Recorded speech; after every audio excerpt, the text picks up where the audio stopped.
C'est beau quand ça brille, hein. Bonjour et bienvenue sur ma chaîne YouTube PP World pour le test très attendu et surtout très en retard du casque Dolby Atmos DTS-X JVC Exofield. Il a été annoncé au début de l'année au Japon, il a été retardé en raison de la crise sanitaire, moi j'ai également pris du retard et le voici en vidéo du dimanche. Je vais tout vous dire de A à Z. Au menu de la vidéo, je vais commencer par parler un petit peu de JVC, parce que ça se trouve il y a des gens qui ne connaissent pas JVC. Après, je vais parler un petit peu des casques libellés Dolby Atmos, qui sont des casques gaming à 150, 200, 300 euros, et alors que celui-ci en coûte 1000. Pourquoi une telle différence de prix? Après, je vais vous expliquer ce qu'est ce casque, comment il fonctionne, comment on le calibre, comment on le branche, qu'est-ce qu'il peut faire et pas faire. Et après, les essais sur le terrain, alors c'est le truc le plus dur pour moi parce que je ne pourrais pas vous faire essayer avec un micro binaural dans le casque. Donc on va passer des extraits sur l'OLED Panasonic derrière et je vais vous commenter ce que j'entends ou pas. D'ailleurs, je veux dire ça fonctionne pas. Bref, on va essayer de s'amuser ensemble au maximum pendant cette vidéo du dimanche que je suis tellement content de faire à chaque fois. Et bien sûr, en finale, histoire de bien faire plaisir à JVC, il y aura les plus et les moins. Il y a des moins, hein. Voilà, et on va commencer par le prix parce que je rappelle quand même 1000 euros, hein. Mais est-ce que ça les vaut? C'est parti. Allez, on va aller très vite, je ne vais pas vous gonfler, enfin pas maintenant. JVC, Japan Vector Company, c'est un des plus gros noms de l'électronique au Japon depuis des décennies. Ils ont commencé avec l'audio, ils sont allés sur les téléviseurs, ils ont créé un truc que vous avez tous connu du moins de nom, la cassette VHS. C'est JVC qui a créé la cassette VHS. Après, ils se sont spécialisés sur les segments premium avec des vidéoprojecteurs, des ILA, l'audio premium, bref, ils savent un peu tout faire. Et justement, l'Exofield de JVC s'inscrit dans la mouvance premium japonaise de JVC pour accompagner notamment les vidéoprojecteurs des ILA qui sont très célèbres dans le monde des professionnels et dans le monde des fans de home cinéma très onéreux. Et c'est pour ça que ce casque n'est pas proposé à 200 euros, de toute façon il n'aurait pas pu, parce qu'on rentre dans une mouvance premium. Et l'idée dans la tête de JVC, c'est de créer une gamme Exofield pour les années à venir. La technologie leur appartient sous le nom de Exofield, elle a été créée en 2017. Je vous connais par cœur. Vous allez me dire, à juste titre comme toujours, mais pourquoi ce casque JVC Exofield coûtent 1000 euros et les autres qui sont des casques de gaming par exemple coûtent uniquement 250, 300 euros. Les casques gaming, c'est un casque stéréo associé à un logiciel d'émulation. Donc l'émulation, ça va prendre le signal et ça va vous le balancer comme ça, le virtualiser. On peut le faire au travers de Windows 10 par exemple avec l'application Dolby. On peut installer sur la Xbox l'application Dolby et avoir en effet une émulation du Dolby Atmos. Mais ce sont des casques stéréo entre guillemets neutres.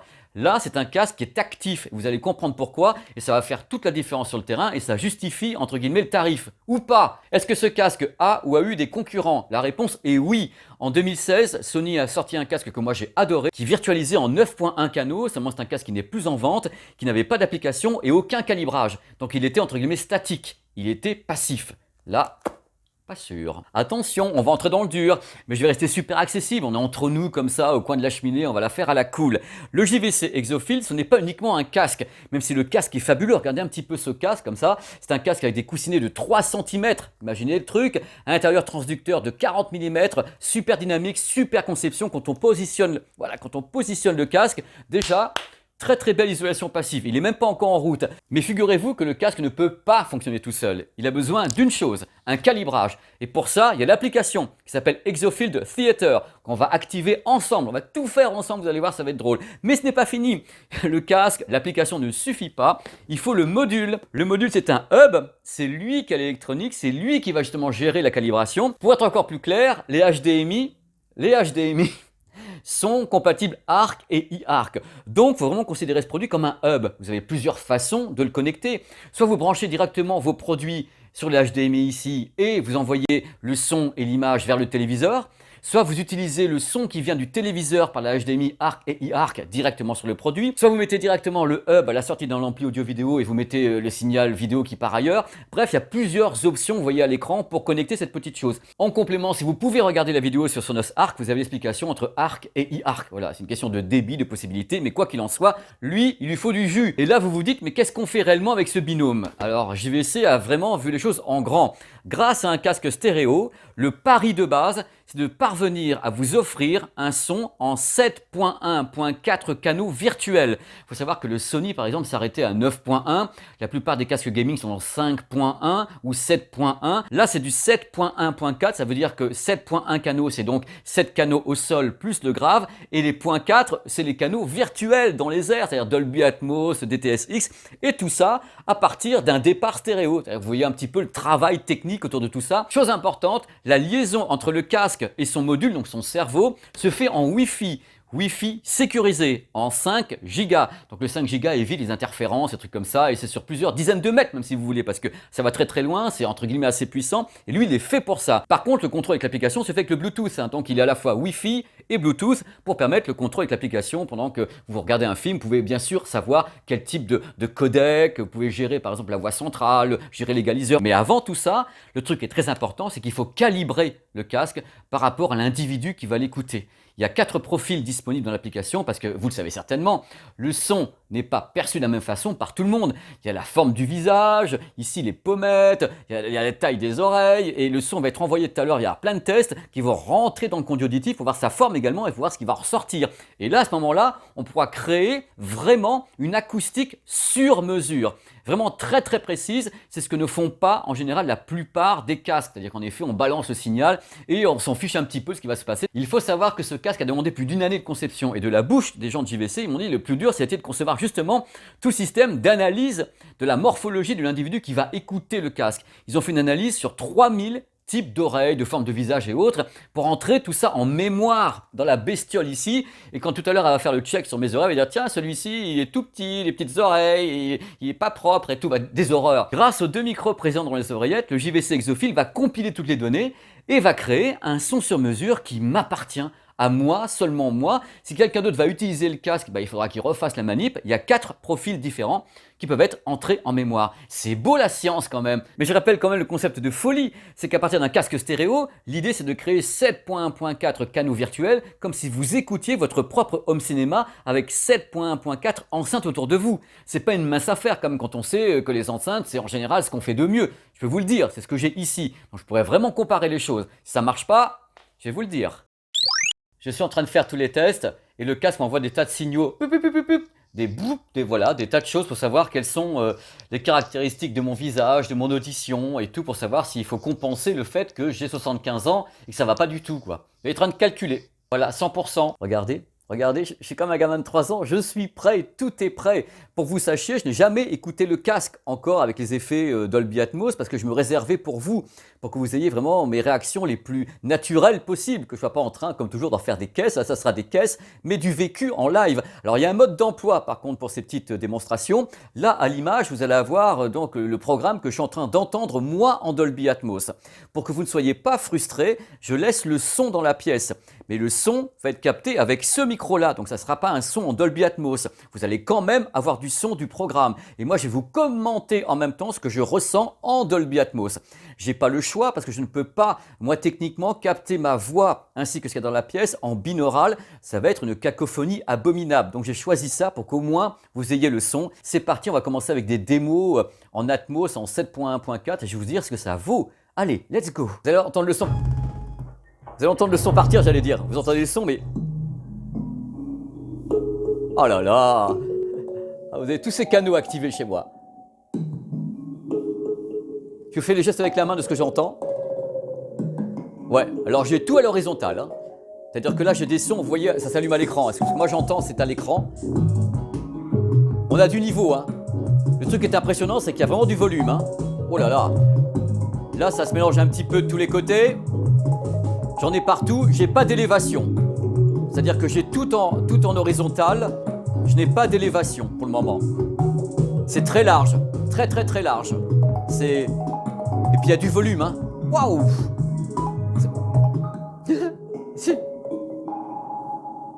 C'est assez impressionnant. Le truc génial, c'est quand même l'application. L'application qui file plein d'infos dès qu'il y a un signal. Elle vous dit c'est du LPCM, Dolby Atmos, le nombre de canaux reçus, le nombre de canaux diffusés en virtuel. Tout est indiqué. On peut gérer plein de trucs. On peut gérer le niveau du grave, on peut gérer les dialogues pour les monter ou les baisser si ça va pas. On peut régler les modes également, un mode musique, un mode gaming, un mode flat où il se passe plus rien du tout. On peut vraiment moduler le son au travers de l'application. Allez, maintenant on va envoyer Mad Max Fury Road en Dolby Atmos. J'attends ça avec impatience, je connais l'extrait. Si ça pète, hein, parce que c'est très très violent. Oh la vache! Oh le grave! Oh la vache! Oh, il y a du niveau, hein! Waouh! Ah, il y a du grave, il y a du niveau, c'est assez fou. Alors là, il y a un truc. Je vais vous dire sans regarder l'écran. L'extrait. Oh! Ah, c'est génial! J'ai vraiment senti le truc. Il y a un grave délirant. Délirant. Là, j'entends des trucs derrière moi. Voilà.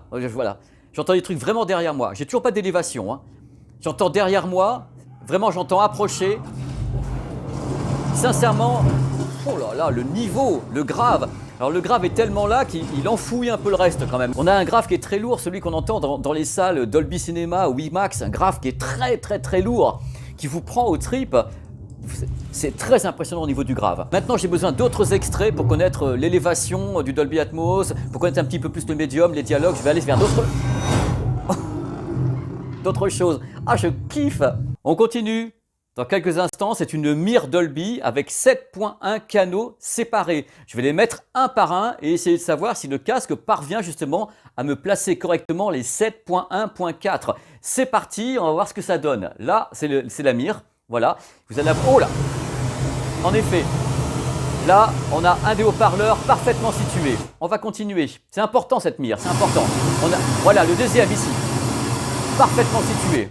Vous allez entendre, voilà. Le après, c'est où? La centrale. La centrale, elle est calée, pas de problème. C'est compliqué aussi la centrale. Le grave. Oh la vache! Ça, c'est le caisson de grave. Vous entendez le bruit dans la pièce? C'est hallucinant le grave de ce truc-là. Oh là là là, c'est un grave cinéma. Hein. Alors après, ça va se compliquer, on va rigoler justement. Allez, hop! Je rigole par avance. Ouais, ok. Haut-parleur latéral, je vous le mets un peu mieux. Haut-parleur latéral ici. Même chose, haut-parleur latéral ici, il est à peu près centré, c'est bon. Maintenant les surround, ouais, il est derrière. Attendez le mec, j'ai un surround qui est là, pour moi il est là. Là, je vous mets avec la main, il va pas plus loin, mais pour moi il est là. Voilà, je vous le fais en direct, j'adore ça être avec vous.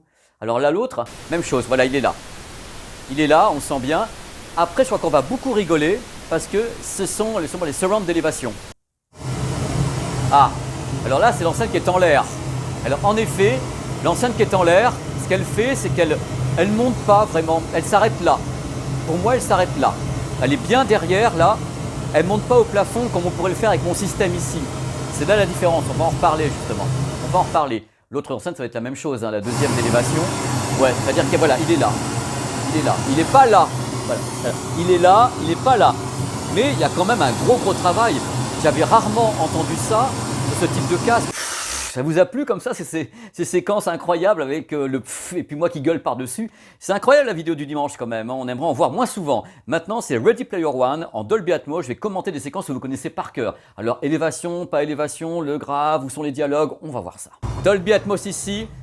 Encore une fois, je peux vous garantir que le rendu du grave, ainsi que la présence, la dynamique. Alors sachez qu'il y a un mode qui vous permet de limiter la dynamique. Vous rentrez dans le menu, vous pouvez limiter la dynamique parce que c'est assez infernal. Donc vous pouvez carrément vous péter les oreilles parce que pour le moment je ne l'ai pas entendu saturer lui. C'est vraiment, il est une patate d'enfer. Alors les dialogues, on va les ajuster un peu. Depuis le début, j'ai remarqué que les dialogues méritaient vraiment un coup de pouce. Donc je pousse le canal de dialogue pour avoir les dialogues intelligibles.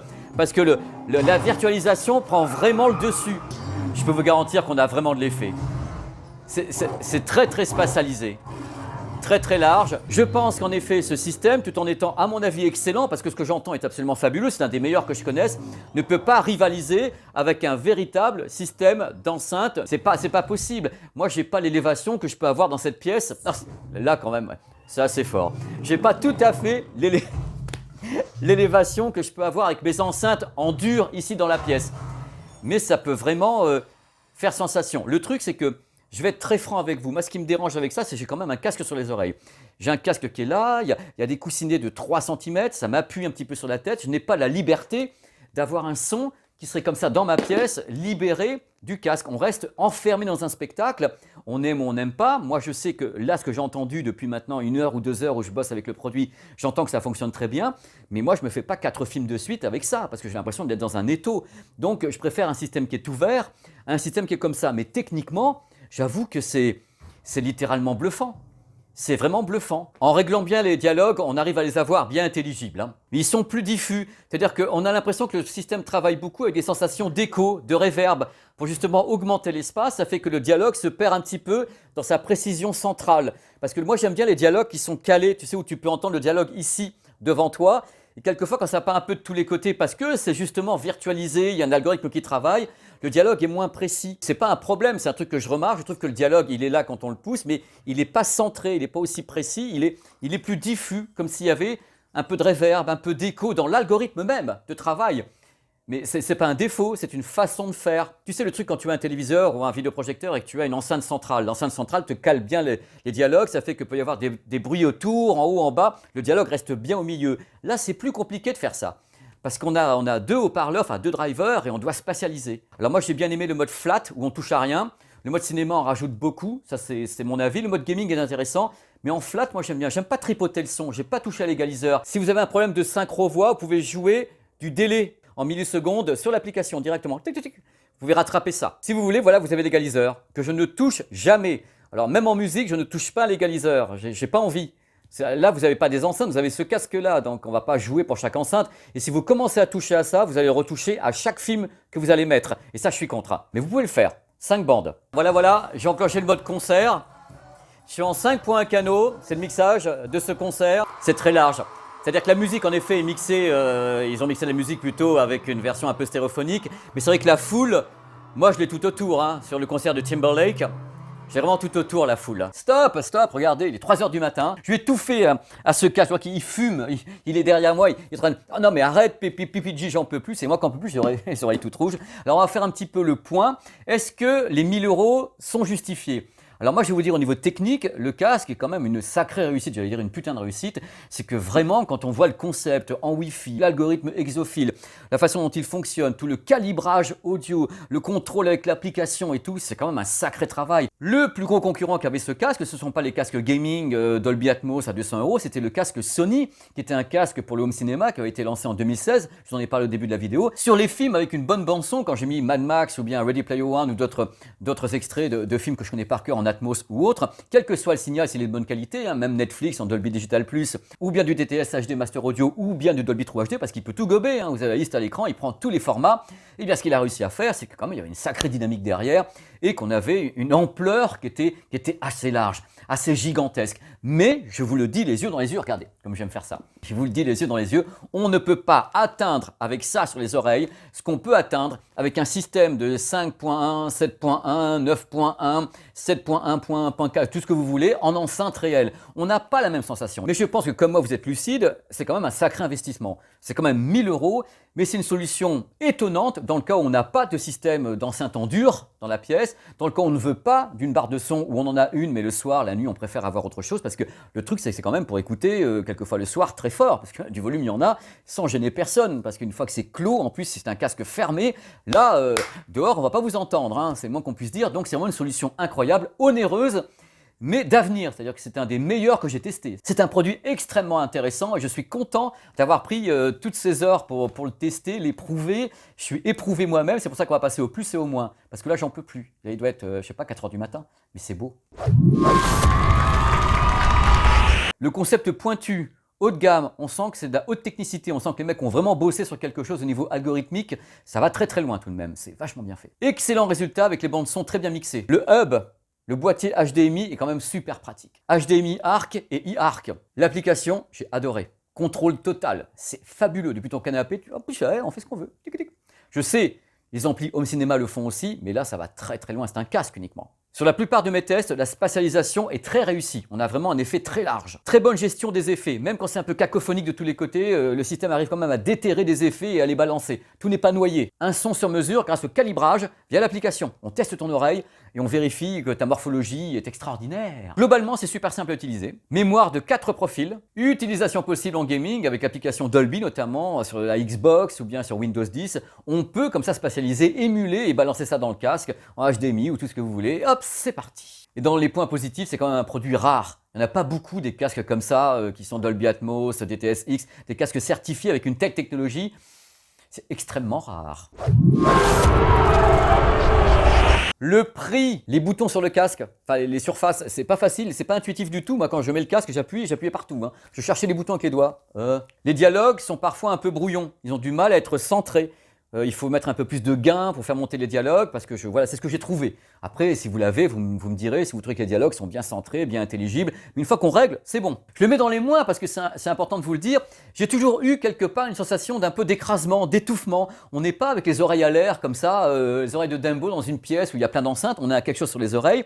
On sent qu'il y a quand même une notion d'occlusion, quelque chose qui vous rentre dans les oreilles presque de force. Donc c'est vraiment ma perception à moi. Même si le son reste bon, même si on a les effets, mais on a quelque chose qui est clos. J'estime qu'au bout de 2, 3 heures, 4 heures, 5 heures, 6 heures, je suis pas bien sûr qu'on n'ait pas une claustrophobie de l'oreille, quoi. C'est le truc, mais c'est le concept qui veut ça, dans tous les cas. Mais il y a également une notion de dynamique qui paraît un petit peu écrasée. Là, quand on a des enceintes, là, je vous montre pas toutes les enceintes, mais il y a des enceintes, on n'a pas l'impression qu'il y a des limites. Là, le battement qui est très très large, ce sont des enceintes, il y en a plusieurs. Là, on reste avec le même driver qui fait tout. Donc il doit faire des choix et l'algorithme également fait des choix dans les sons, c'est-à-dire qu'on sent que l'algorithme fait des choix de spatialisation, il fait des choix dans l'écho, il fait des choix de réverbération pour placer les sons. Il y a des choix qui sont faits, qui ne sont pas faits sur des enceintes physiques dans une pièce puisque les enceintes sont là. Donc la différence est là, c'est un moins, mais ce n'est pas vraiment un moins. Mais je tenais à m'en expliquer tout de même. Ce n'est pas le même résultat qu'avec des enceintes physiques. Vous l'avez bien compris, c'est le message, mais ça reste, oh là là, c'est un des meilleurs trucs que j'ai entendu dans sa catégorie, qu'on soit clair. Je suis content de l'avoir fait, vous ne pouvez pas savoir, parce que ça fait un moment que j'ai le casque en prêt. J'ai essayé de me la prêter il y a déjà quelques semaines, mais avec les consoles qui sont arrivées, les articles thématiques de tous les côtés, sur les téléviseurs, les machins, les médias, j'ai pas eu le temps de m'en occuper. Et ça a été vraiment un crève-cœur. Ça fait que là, j'ai trouvé le temps ce week-end. Je me suis dit, je me donne à fond, je dors pas, je m'en fous, mais je vais le faire. Comme ça, vous l'aurez. Vous aurez l'exofield et vous aurez mon sentiment. C'est le sentiment d'un homme. Bien sûr, c'est un débat après, on n'aime pas. Il y a des gens qui diront oui, si, cela. C'est ce que moi j'en pense. Dans tous les cas, je vous dis, à l'envers ça, bêtisier. Dans tous les cas, je vous dis à très très vite sur cette chaîne YouTube et je vous remercie d'avoir regardé cette vidéo qui peut-être dure 3 heures. Je ne sais jamais pendant que je la tourne. C'est après quand je la monte, je me dis mais bon sang, t'en as fait 3 heures. Voilà, on va reposer un peu le matériel et moi je vais monter maintenant. Allez, à bientôt en ligne.